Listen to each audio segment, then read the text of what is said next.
CBN, Gestão de Empresas.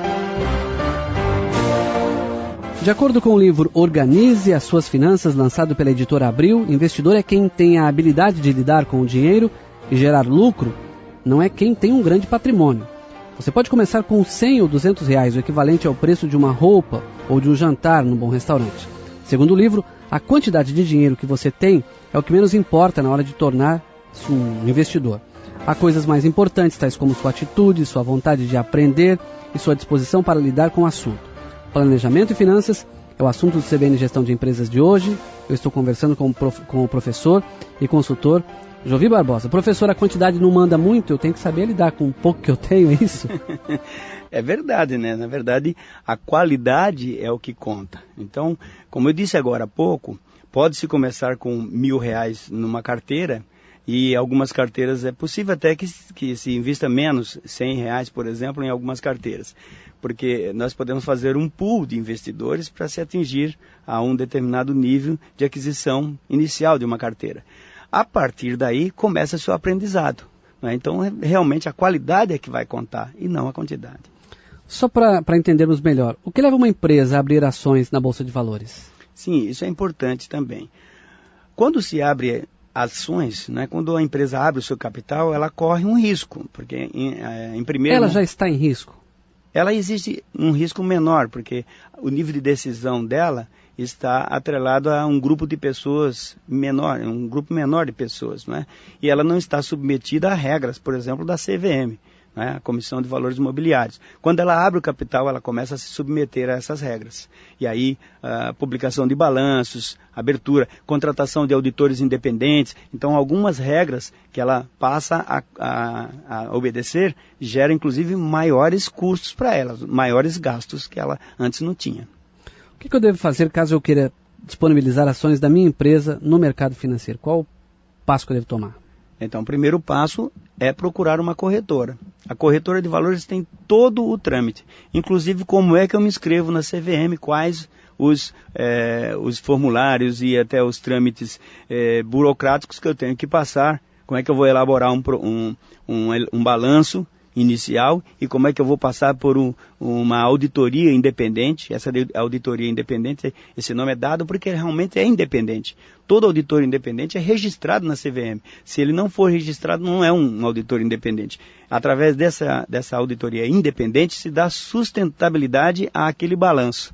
E aí sim se pode abrir e vender ações em bolsa. Muitas vezes se fala em financiamento e vem aquele medo, né? Financiar a longo prazo, juros altos. Mas o investimento na empresa, quando é necessário um financiamento, pode ser um bom negócio, né? Nem sempre a gente pode considerar como um negócio ruim. Não, obviamente que não. Dependendo do nível de estabilidade da empresa no mercado, ele pode ser inclusive até estratégico. Eu posso investir hoje pensando no casamento do meu filho, na faculdade do meu filho daqui a 5, 10 anos. Trabalhar com sucesso as finanças da empresa é a junção de tomar as decisões corretas e habilidade com os números?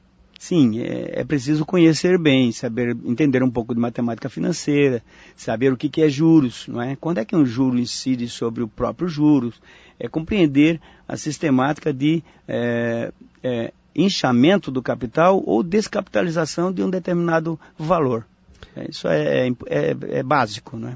De que forma o Recursos Humanos pode contribuir para maximizar as finanças da empresa? A função dos recursos humanos, na verdade, é descobrir talentos, não é? Proporcionar à empresa talentos.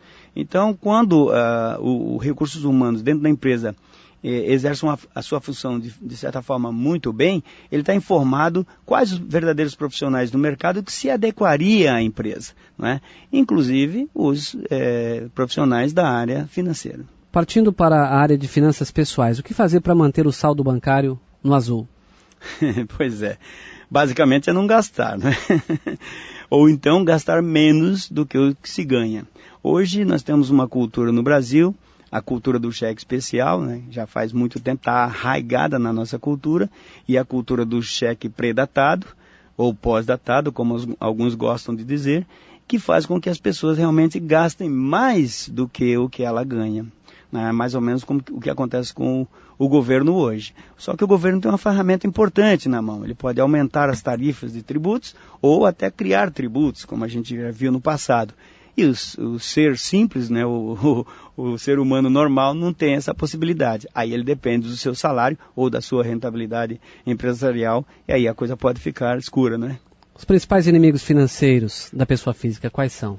O primeiro deles é a ansiedade de ter as coisas, não é? Porque os juros nasceu daí. Se eu não tenho o capital que eu preciso para adquirir determinado bem hoje, eu tenho dois caminhos. Um é pedir esse capital emprestado para alguém. E essa pessoa que me empresta precisa de uma remuneração por esse capital. O segundo é comprar esse bem a prazo. Então, nesse caso, quem estaria me financiando seria o vendedor daquele bem. Hoje, o atrativo maior e um dos maiores inimigos, ao meu ver, está sendo a exagerada quantidade de parcelas que as lojas estão oferecendo para a pessoa que não tem esse domínio financeiro, não é? Então isso pode inflacionar demasiadamente o orçamento doméstico. Hoje a venda de veículos, a gente até falava aqui no intervalo, tem sido grande por conta dessas parcelas estendidas, prazos longos. Muito fácil comprar um carro. Juros altos, claro, né? Vai se pagar 2 veículos muitas vezes, mas o desejo prevaleceu. Fui lá e comprei. Corre-se o risco de daqui a um tempo isso estourar e a gente entender que aquele investimento feito a longo prazo no veículo não foi um bom negócio? Sem dúvida nenhuma se corre esse risco. Eu até acho que é um perigo muito grande se fazer um financiamento de um veículo para 92 meses. Nós estamos vendo aí algo, eu diria, super exagerado. Quando se financiava imóvel, ou se financia um imóvel por 180 meses, tudo bem, é uma casa, normalmente a pessoa vai viver aquele período usando aquela casa, vai até reformar a casa e vai valorizar a casa. O que acontece com o veículo é o contrário. O veículo se desvaloriza nesse período, né, nesse tempo. Então, tem algumas pessoas até que são contra o consórcio justamente por isso. O consórcio seria bom para quem tira o carro no último, né, porque ele já investiu, pagou e agora ele recebe um carro zerinho. Aquele que tirou no primeiro mês, quando ele está pagando a última parcela, ele está se mordendo de raiva porque ele está pagando o preço de um carro novo e usando um carro velho. Então esse risco se corre, né? E vai chegar um momento que nós teremos problemas de muita inadimplência no mercado, porque as pessoas podem deixar de pagar seus carros e até vender, porque hoje temos uma facilidade muito grande de pessoas que vendem os veículos financiados e não tem nem depois como se garantir aquele capital que foi investido no financiamento. O que é pior hoje, cheque especial ou cartão de crédito? Pois bem, as duas coisas têm que ser bem usadas. Eu até diria que não sou contra a existência dessas duas ferramentas. O que acontece isso? Isso, na verdade, é a criação de moeda, não é? O Brasil aprendeu a criar moeda. Quando o banco deu o cheque especial, o banco estava criando a moeda. Quando a sabedoria popular inventou o cheque predatado, a sociedade começou a inventar o dinheiro, a criar o dinheiro. Eu não tenho dinheiro hoje, mas eu digo que tenho no futuro e a pessoa de lá acredita em mim.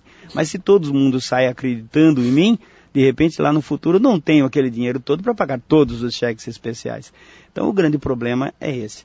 Talvez o cartão de crédito seja um grande problema, porque se tem aquela sensação de que se pagou a conta. Não se fica com uma dívida, só vai se perceber que tem aquela dívida no momento que chega a fatura. E aí, como a fatura tem a possibilidade de se pagar 10% da fatura, ao rolar a dívida, se corre um perigo muito maior do que se passar um cheque predatado. Qual é a sua dica para investimento em 2008? Pois bem, eu diria que para começar na Bolsa seria pensar no PIB, no BNDES, ou no Tesouro Direto também, que é um investimento fácil de se chegar e também não se precisa desse dinheiro todo. Bom, este foi mais um CBN Gestão de Empresas. Jovi, muito obrigado pela sua participação e até uma próxima oportunidade. Marcelo, eu que agradeço pelo convite e estamos à sua disposição. Nós falamos aqui na CBN sobre planejamento e finanças. O nosso convidado foi o professor Jovi Barbosa. Estou aqui inclusive com um dos livros do professor, Como Formar o Preço de Venda. Nós retornaremos no próximo sábado sempre com a produção do Lincoln Souza. Você um ótimo final de semana e até sábado que vem. CBN Gestão de Empresas, com Marçal Siqueira.